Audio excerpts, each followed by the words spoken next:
Irmãos, bom dia, a paz do Senhor. Fui convidado a participar dessa escola dominical nessa manhã. Então, em relação ao tema que está sendo abordado, eu queria que você abrisse a sua Bíblia lá no livro de Levítico, no capítulo 21. A gente vai ler o versículo 5 e o versículo 6. Nos fala assim a palavra do Senhor: Não farão calva na sua cabeça e não rasparão as extremidades da sua barba, nem darão golpes na sua carne. Santos serão a seu Deus, e não profanarão o nome do seu Deus, porque oferecem as ofertas queimadas do Senhor e o pão do seu Deus, portanto serão santos. A primeira coisa que nós precisamos entender é que essa lei, apesar dela ter sido aplicada ao povo de Israel, apesar dela estar inserida no compêndio do Velho Testamento e, portanto, não vale para nós como igreja, como regra de fé e prática, ela, apesar disso tudo, ela não foi abolida nas nossas vidas. Jesus, ele não aboliu a lei, pelo contrário. Jesus, ele mesmo disse com suas palavras que ele tinha vindo para cumprir a lei. A questão, e isso dava um nó muito grande na cabeça, principalmente dos fariseus, quando viam Jesus, que dizia cumprir o sábado, mas ele cumpria o sábado pregando, curando, ajudando as pessoas, E os fariseus, eles não conseguiam entender isso, porque eles só conseguiam enxergar a letra da lei. Jesus, ele conseguiu mostrar o propósito da lei, ou seja, a essência da lei. E ele mostrou que a lei, mesmo a lei no Velho Testamento, ela trazia princípios divinos, princípios do reino de Deus, que apesar de fazerem parte do Velho Testamento, princípios que valem para nós até o dia de hoje. Então, basicamente, essa lei que nós vemos era uma lei que se aplicava aos sacerdotes. Então, nós entendemos ela pelo princípio dela. Qual era o princípio dessa lei? Vocês serão santos. A palavra santo, como todos nós sabemos, ela significa separado. Ela traz o significado de alguém que não compartilha das coisas do mundo, aquele que não segue o mundo, aquele que foi dado a Deus, aquele que foi separado para a obra de Deus, aquele que tem um comportamento diferenciado, aquele que tem uma vida diferenciada, porque ele gasta a vida dele para servir e adorar ao seu Deus. Nós, como nos falou o apóstolo Pedro, 1 Pedro 2,9, nós somos a geração eleita, o povo sacerdotal. Nós fomos chamados para oferecer sacrifícios ao Senhor. Portanto, nós também somos esses sacerdotes. E essa lei, ela também serve para a gente. A questão é que ela não serve para a gente como uma regra direta. Para que nós possamos entender o que essa lei tem a ver com a gente, precisamos entender a essência, ou seja, o porquê. Qual é o princípio espiritual que está encerrado nessa lei? Quem faziam marcas nas suas carnes? Quem se marcavam? Como até hoje, por exemplo, nós vemos em religiões como o candomblé, que as pessoas fazem marcas em sua pele, fazem marcas na sua carne, eram os povos pagãos. O que Deus estava querendo dizer para os sacerdotes é o seguinte: olha, vocês não farão o que as outras pessoas fazem. Então, se você perguntar para mim assim, pastor, um cristão, ele pode usar um piercing aqui no nariz? O cristão, ele pode fazer uma tatuagem aqui no meio da sua testa? Irmãos, a Bíblia não fala que ele pode nem que ele não pode. O que a Bíblia se preocupa é em passar o princípio da lei. E o princípio da lei é o seguinte: olha, você não tem que fazer o que as outras pessoas fazem, é o que o mundo faz. Então, para que a gente possa obter a resposta dessa pergunta, a gente faz uma outra pergunta, uma pergunta para nós mesmos. Quando eu coloco um piercing aqui no meu nariz, ou aqui na testa, onde você quer colocar, Você está colocando esse piercing por quê?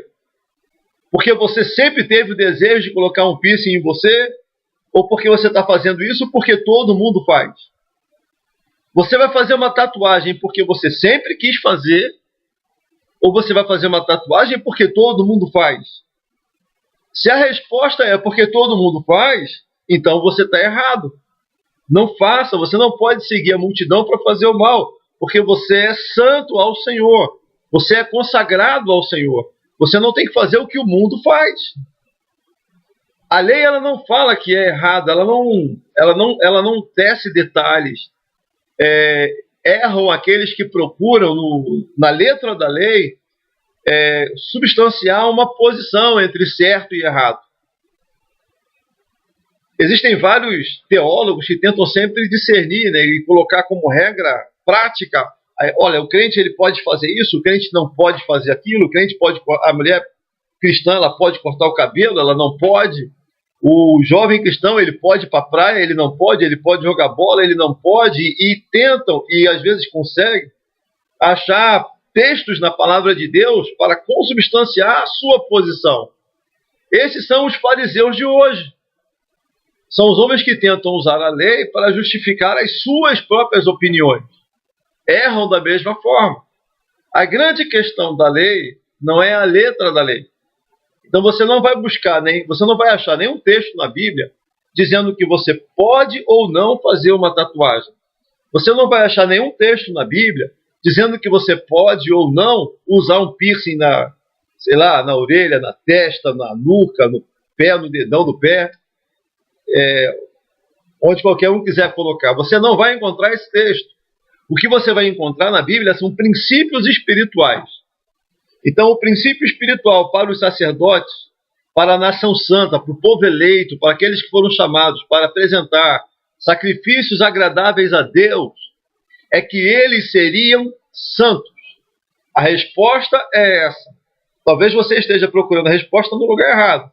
A resposta não está no versículo 5. A resposta que você precisa, ela está no versículo 6. Santos serão a seu Deus. E não profanarão o nome do seu Deus, porque oferecem ofertas queimadas do Senhor e o pão do seu Deus. Portanto, serão santos. Volto naquela mesma questão. Se o teu propósito, se o motivo pelo qual, por algum... Não sei se tem alguém aí querendo botar um piercing na testa, talvez, sei lá, o irmão Evanito, pastor Palácio, irmão Lúcio. Estou até com medo de voltar aí para o Brasil e ter alguma surpresa, encontrar o Lúcio aí com piercing na testa, Evanito com piercing no nariz. Mas, e se for lhe perguntar para mim, pastor, posso fazer isso? Eu digo a você, por que você quer fazer isso? Você quer fazer isso para ser igual a todo mundo? Você quer fazer isso porque todo mundo faz? Ou porque esse é um desejo íntimo seu? Se esse é um desejo íntimo seu e você não está fazendo isso influenciado pelo mundo, então você tem autorização para fazer. Você pode fazer o que você quiser. Tudo é lícito. Só que nem tudo convém. Se o motivo é porque todo mundo faz, então você está errado se você deseja fazer. Porque você é santo. A outra questão também diz respeito ao amor e ao cuidado que nós temos que ter com os nossos irmãos. Nem todo mundo tem o mesmo entendimento que nós temos. E a Bíblia nos ensina o tempo todo a termos cuidado com aqueles que são mais fracos, com aqueles que são mais sensíveis. Então a Bíblia diz o seguinte, olha, é provável, é quase certo que o escândalo ele vem, mas ai de quem trouxer o escândalo. Então, se qualquer coisa no seu corpo, se qualquer hábito que você tenha escandaliza o teu irmão, é melhor que você não o tenha. Por quê? Porque é errado? Porque está escrito? Não! É porque a maior lei de Deus, aquilo que realmente está escrito, quer dizer que você tem que amar o seu irmão. E se isso vai entristecer o coração dele, se você tatuar I love you no meio da sua testa, se isso vai escandalizar o teu irmão, então não faça. Porque o seu irmão vale mais para você, ou pelo menos era para valer, do que uma tatuagem no meio da sua testa.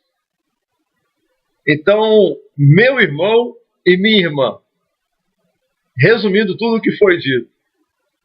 Pastor, posso fazer? Se for um desejo seu, e se você, diante de Deus, não vai fazer isso porque o mundo faz, porque as outras pessoas fazem, se é uma influência que você está recebendo, então eu digo para você, não faça. Não faça. Porque você não foi levantado por Deus, você não foi comprado por Deus para ser influenciado pelo mundo. Você é a luz do mundo e o sal da terra. Você foi levantado por Deus para influenciar o mundo. É para que o mundo faça o que você faz. E o que você faz? Você adora ao Senhor.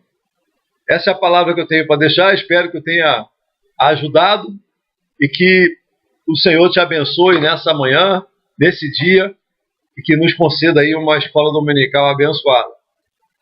Amém.